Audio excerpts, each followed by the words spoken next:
अस्सलाम वालेकुम, welcome to my YouTube channel. मैं हूँ फिजा नदीम। आज मैं आपके लिए लेकर आई हूँ भिंडी पकोड़े कड़ी बनाने का तरीका। आलू के पकोड़े की कड़ी तो सबने खाई है, लेकिन आज हम बनाएंगे भिंडी के पकोड़ों की कड़ी, जो बहुत ही मज़े की बनकर तैयार होती है। सो चलिए बनाना शुरू करते हैं। यहाँ पर मैंने 3 पाव दही लिया है, उसे हम फेंट लेंगे। यहाँ पर हम लेंगे एक पतीली। हमने दही को फेंट लिया था, अब हम इसे छानेंगे। यहाँ पर मैंने इसमें ½ kg पानी डाला है। आप अपने हिसाब के मुताबिक भी ले सकते हैं।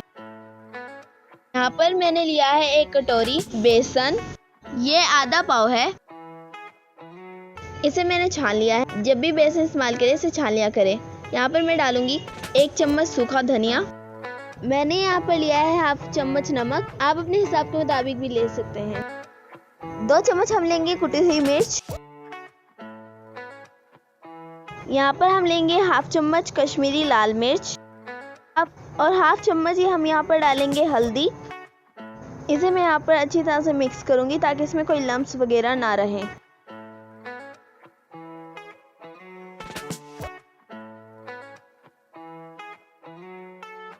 इसे हम इस तरह ही पकाएंगे, इसमें कोई घी वगैरह ऑयल वगैरह इस्तेमाल नहीं करेंगे। यहाँ पर हम चम्मच को प्रॉपर हिलाते रहेंगे जब तक इसमें बॉयल ना आ जाए। अगर हमने चम्मच को रोक दिया तो ये कढ़ी खराब हो जाएगी।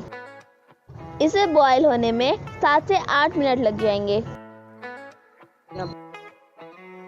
8 मिनट हो चुके हैं और कढ़ी में बॉयल आ चुका है। कलर भी आहिस्ता आहिस्ता चेंज होना शुरू हो चुका है। 20 मिनट और पकने देंगे।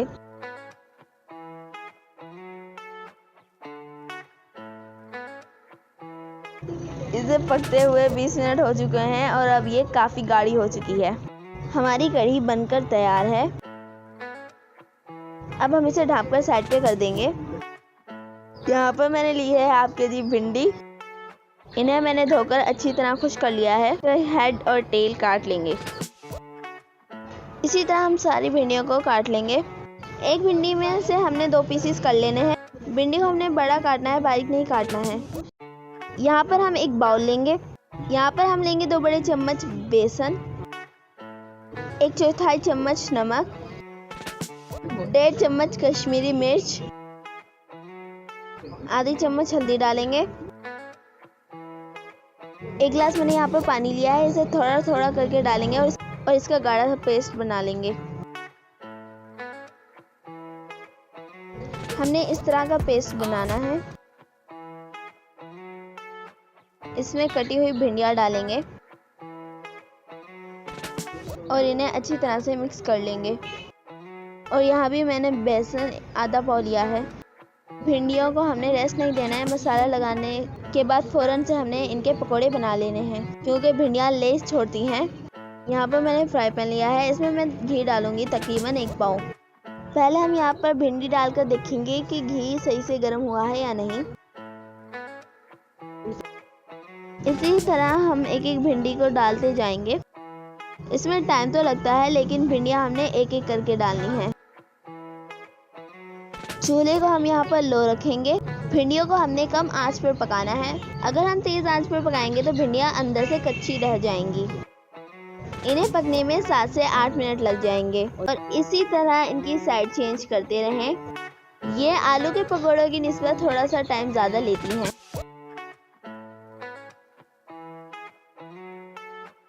यहाँ पर भिंडियों के पकौड़े बनकर तैयार हैं और ये अच्छी तरह से पक चुके हैं।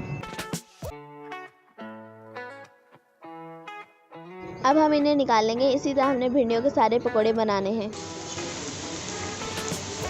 माशाल्लाह से भिंडियों के पकौड़े बहुत ही मज़ेदार बनते हैं।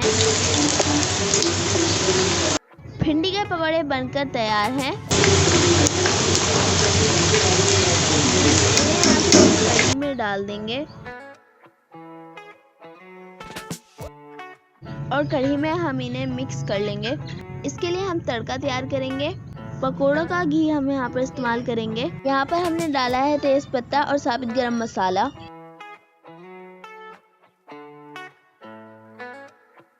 इसे हम कढ़ी में डाल देंगे और 1 मिनट के लिए ढाँप कर रख देंगे। ढाँप कर रखने से तड़के की खुशबू बहुत प्यारी आती है। यहाँ पर कढ़ी बनकर तैयार है जो बहुत ही मज़े की बनी है। यहाँ पर भिंडी पकौड़ा कढ़ी बनकर तैयार है। आलू पकौड़े की कढ़ी तो सभी बनाते हैं, लेकिन भिंडी पकौड़े की कढ़ी भी ट्राई करें। ये बहुत ही मज़े की बनती है। मिलते हैं नेक्स्ट वीडियो में, तब तक के लिए अल्लाह हाफिज़। Please like, share and subscribe my channel.